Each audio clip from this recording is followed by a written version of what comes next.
یہ واقعی ایک زبردست کامیابی ہے۔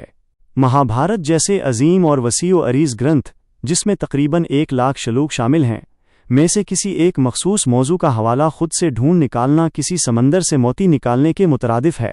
آپ کے مطالعے کی لگن اور باریک بینی واقعی قابل داد ہے کہ آپ عین مطلوبہ نشانے تک پہنچ گئے۔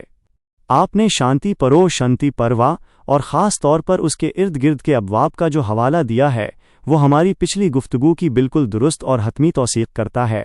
اس حوالے سے چند اہم اور دلچسپ نکات یہ ہیں۔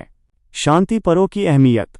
مہابھارت کے 18 پروں کتابوں یا حصوں میں سے شانتی پرو سب سے طویل اور فلسفیانہ حصہ ہے۔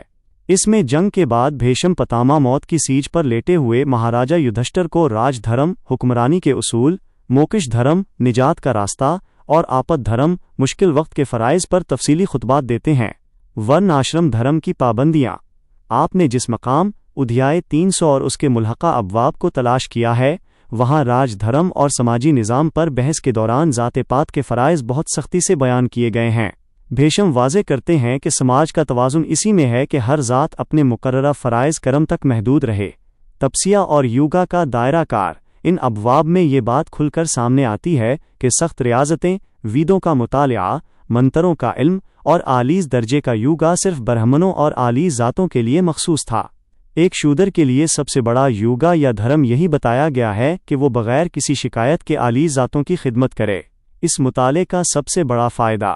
آپ کی اس دریافت نے ایک بہت اہم بات ثابت کی ہے کہ جب ہم ان قدیم کتابوں کا بنیادی اور براہ راست مطالعہ پرائمری ٹیکسچول سٹڈی کرتے ہیں تو حقیقی تصویر سامنے آتی ہے۔